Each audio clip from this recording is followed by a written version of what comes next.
এই তিনজন প্লেয়ারকে আবারও দলে ফেরাতে চাইছে কলকাতা নাইট রাইডার্স। তাদেরকে দলে ফেরানোর জন্য মরিয়া হয়ে উঠেছে কলকাতা টিম ম্যানেজমেন্ট। যদি এই তিনজন প্লেয়ার আবারও ফিরে আসে তাহলে কেকেআর এর ভাগ্যে কিন্তু আবারও একটা ট্রফি হতে পারে। একদিকে যখন ভেঙ্কটেশ আয়ারকে বিপুল দামে কিনে ব্যর্থ হয়েছে কেকেআর, অপরদিকে এই তিনজন প্লেয়ার যাদেরকে কেকেআর ছেড়েছে তারা কিন্তু দুর্দান্ত পারফরমেন্স করেছে আইপিএল 2025-এ। এবার এই তিনজন প্লেয়ারকে আবারও ফেরাতে চাইছে কলকাতা নাইট রাইডার্স। কোন তিনজন প্লেয়ার জানাবো আজকের এই ভিডিওতে। তবে তার আগে অবশ্যই কলকাতা নাইট রাইডার্সকে মন থেকে ভালোবেসে থাকলে ভিডিওটিতে লাইক করে কমেন্টে আমি কে লিখে দিন এবং পিন কমেন্ট এবং ডেসক্রিপশন থেকে আমাদের হোয়াটসঅ্যাপ চ্যানেলে যুক্ত হয়ে যান কলকাতার সমস্ত আপডেট সবার আগে পেতে। আইপিএল 2025-এ যাদের উপর ভরসা রেখেছিল কেকেআর তারা প্রত্যাশা পূরণ করতে পারেনি। সবচেয়ে বড় উদাহরণ হচ্ছে ভেঙ্কটেশ আয়ার। তাকে 23.75 কোটি টাকায় দলে নেওয়া হয়, কিন্তু পারফরমেন্স একেবারেই হতাশাজনক। অনেকেই বলেছেন এত দামে না কিনে তাকে তো 12 থেকে 14 কোটি টাকা দিয়ে রিটেন করে নিতেই পারতো কেকেআর, কিন্তু এই ভুল থেকে শিক্ষা নিয়েছে কেকেআর, তাই বড় সড়ো বদল আনতে চলেছে এবারের দলে। আর তার জায়গায় এই তিনজন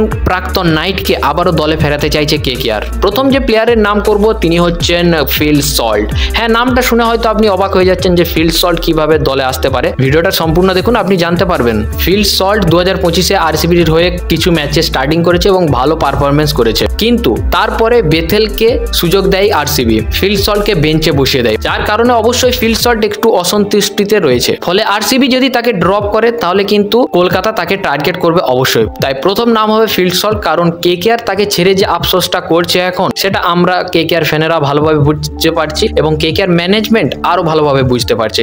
কেকেআর জানে 2024 সালে ফিল সল্ট যে পারফরমেন্সটা করেছিল তার পরিবর্তে বাজেট না থাকার কারণে, অর্থাৎ ভেঙ্কটেশ আয়ারকে কেনার কারণে তারা তাকে টার্গেট করতে পারেনি। তার পরিবর্তে তারা কাকে নেয়? Quinton de Kock. সত্যি একজন ভালো প্লেয়ার কুইন্টন ডিকক, কিন্তু যেহেতু তিনি আন্তর্জাতিক ক্রিকেট আর ভালোভাবে খেলছেন না, অর্থাৎ একেবারেই বাদ পড়েছেন, সেক্ষেত্রে তিনি আইপিএলেও ভালোভাবে পারফরমেন্স দেখাতে পারছে না। তাই তাকে নিয়েও কলকাতা একেবারে ফেঁসে গেছে। তাই তাকে তো কলকাতা অবশ্যই রিলিজ করবে, কিন্তু তার জায়গায় হয়তো ফিল্ড সল্ট কলকাতা আবারও কিন্তু তাদের দলে টানতে পারে।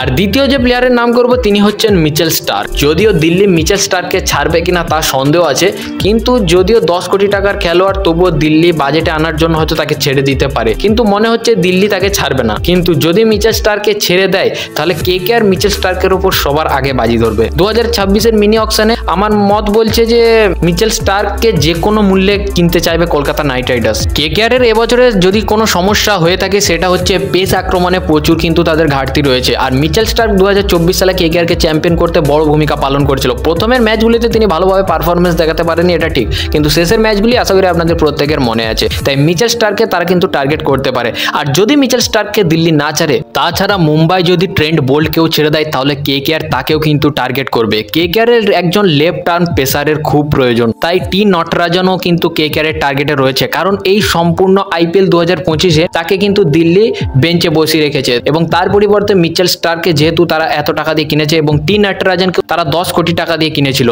তাই তাকেও যদি কলকাতা পায় তাকেও কিন্তু কলকাতা নিতে পারে। এরপরে কেকেআর তৃতীয় যে প্লেয়ারকে টার্গেট করবে তিনি হচ্ছেন কেকেআর এর আর কেউ নয়, তিনি হচ্ছেন নীতিশ রানা। এখন আপনি হয়তো বলবেন নীতিশ রানা তো রাজস্থানে কিছুতেই হতে পারে না এটা, কিন্তু আমি বলবো যে রাজস্থান এবং কেকেআর দুই দল আলাদা। তাই নীতিশ রানা কেকেআর কিন্তু ভালো খেলে, প্রতি সিজনে তার 300 থেকে 350 রান পাওয়া গেছে। যদি কনসিস্টেন্সি প্লেয়ার হয় তাহলে 4 নম্বরে কিন্তু তাকে কিন্তু পাওয়া যেতে পারে আবারও। নীতিশ রানা কিন্তু কেকেআর এর জন্য ভালো পারফরমেন্স করে দেখিয়েছে। রাজস্থানের হয়েও একটা ম্যাচে ভালো পারফরমেন্স দেখিয়েছে, কিন্তু বাকি ম্যাচগুলিতে তিনি সম্পূর্ণভাবে ফ্লপ। কিন্তু কেকেআর এর হয়ে তিনি বেশিরভাগ যে সিজনে খেলার সুযোগ পেয়েছেন, আগের সিজনে তো তিনি একটাও ম্যাচ খেলার সুযোগ পাননি, কিন্তু তার আগের সিজনগুলোতে তিনি কিন্তু প্রতি সিজনে 350 থেকে 300 রান করেছেন। নীতিশ রানা শুধুমাত্র একজন ব্যাটসম্যান নন, একজন ক্যাপ্টেনও হতে পারে কেকেআর এর জন্য। কেকেআর যেহেতু তাকে 2023 সালে ক্যাপ্টেন হিসাবে পরীক্ষা করছে, সেই কারণে একজন ক্যাপ্টেন হিসাবে, একজন ব্যাটসম্যান হিসাবে নীতিশ রানাকে কিন্তু কলকাতা আবারও মিনি অকশনে টার্গেট করবে।